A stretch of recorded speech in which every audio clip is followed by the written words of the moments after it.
हरे कृष्णा, राधे राधे। आप सभी जानते होंगे 7 सितंबर को लगने जा रहा है भारी ग्रहण।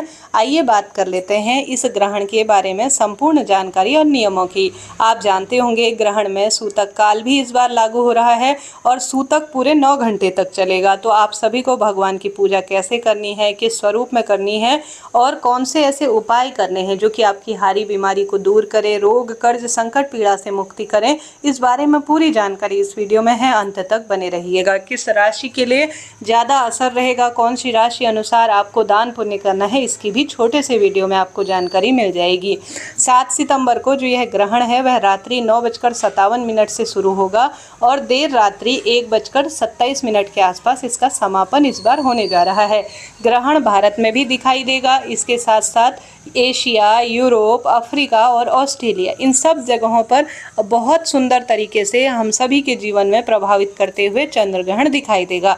सूतक मान्य होगा इस बार दोपहर 12:57 के आसपास।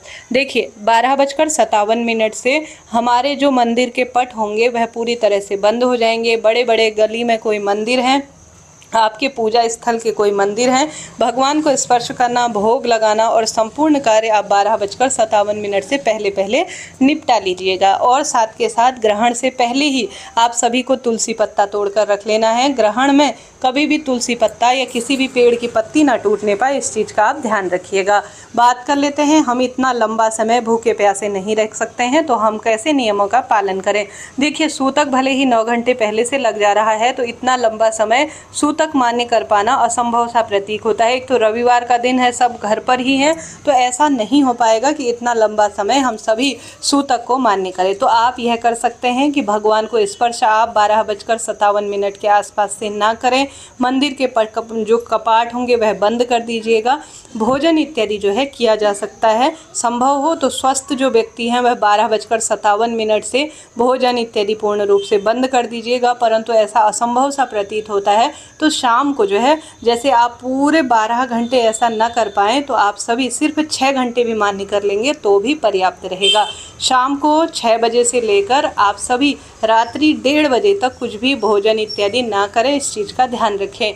आप सभी इतना तो कर ही सकते हैं कि शाम 6 बजे से पहले पहले आप भोजन इत्यादि कर लीजिए। आपके पास जो भोजन बचा हुआ है, जैसे तुलसी पत्ता है उसमें डाल दीजिए, कुशा घास डाल सकते हैं, क्योंकि भोजन जो है ग्रहण में दूषित हुआ सा माना जाता है। तो आपके घर पर जो भी भोजन है, जो भोज्य पदार्थ बचा हुआ है, दूध दही है, उसमें तुलसी पत्र, कुशा घास आप डाल दीजिएगा। इस चीज़ का ध्यान रखिएगा। साथ के साथ आपको सूतक के संपूर्ण, गर्भवती महिला की बात कर लेते हैं, तो गर्भवती महिला तो इतना लंबा समय भूखी प्यासी नहीं रह सकती है। ऐसी स्थिति में गर्भवती महिला, बच्चे, बूढ़े व्यक्ति होते हैं, दवाई खाने वाले जो व्यक्ति होते हैं, उनको सिर्फ ग्रहण और सूतक के जो नियम के मान्य करने होंगे वह 9:57 से रात्रि 1:27 के आसपास ही सूतक मान्य करना होगा। बस यही समय उनके लिए पर्याप्त रहेगा। देखिए जो बच्चे बड़े होते हैं, गर्भवती महिला होती है, उनके लिए कोई भी सूतक का नियम मान्य नहीं होता है। आप सभी बिल्कुल चिंता टेंशन इस चीज़ के लिए ना करें।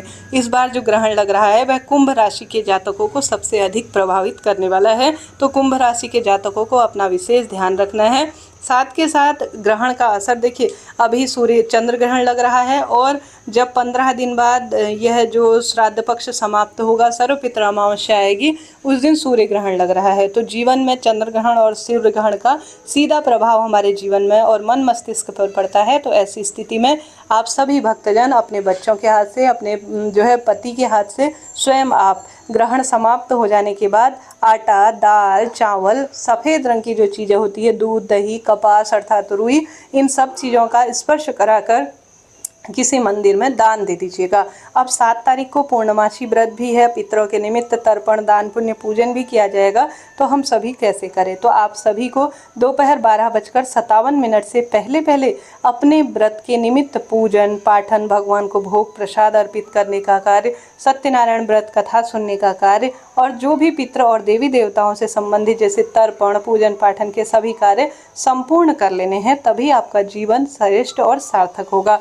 देखिए के 12:57 बाद जो ग्रहण है वह जो है सूतक आरंभ हो जाएगा। तो फिर भगवान के कपाट पट और व्रत पूजा पाठ उतना कोई मान्य नहीं रहेगा। ऐसी स्थिति में पहले ही आप संपूर्ण कार्य निपटा लीजिए। आप चाहें तो दोपहर 12:57 के आसपास अपने व्रत को खोल भी सकते हैं, कोई दिक्कत नहीं है।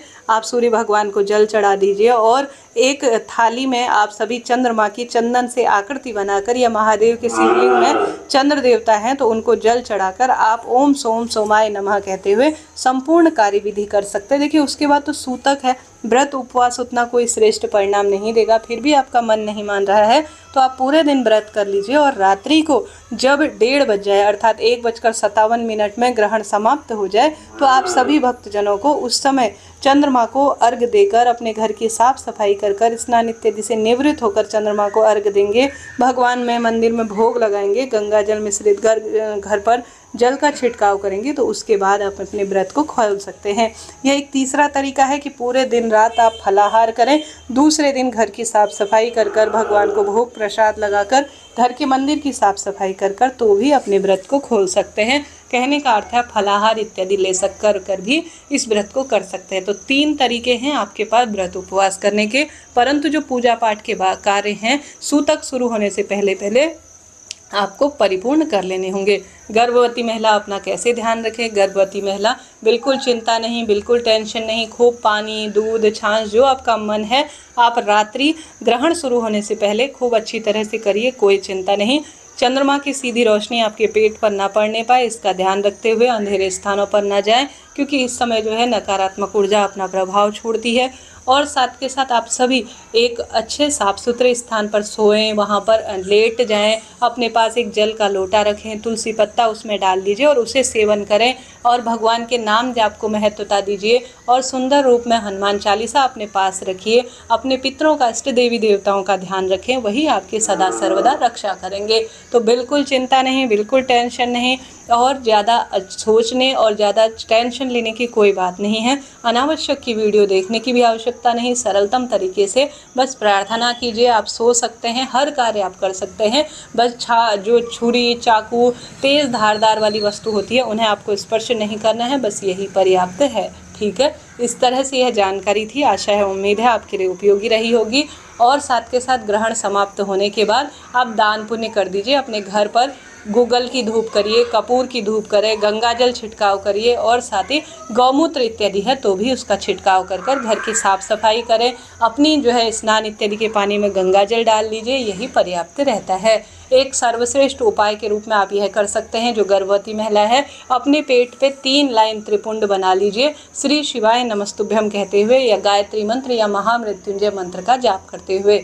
आप सभी एक लंबाई के बराबर काला धागा, गर्भवती महिला या साधारण सरल तरीके से कोई भी व्यक्ति ले सकता है, लंबाई के बराबर सर से लेकर पैर तक काला या लाल धागा ले लीजिए, उसे नाप लीजिए, उसकी बत्ती बनाकर जब ग्रहण समाप्त हो जाए, पूर्ण रूप से निवृत्त हो जाए, तो घर द्वार के आसपास या किसी चौराहे में उस काले दीपक को आप प्रज्वलित कर सकते हैं, पीपल पेड़ के नीचे प्रज्वलित कर सकते हैं। ऐसी मान्यता है इससे भी आपके रोग दोष कष्ट पीड़ा से मुक्ति होती है और सुख सौभाग्य का वरदान मिलता है। राधे राधे, हर हर महादेव।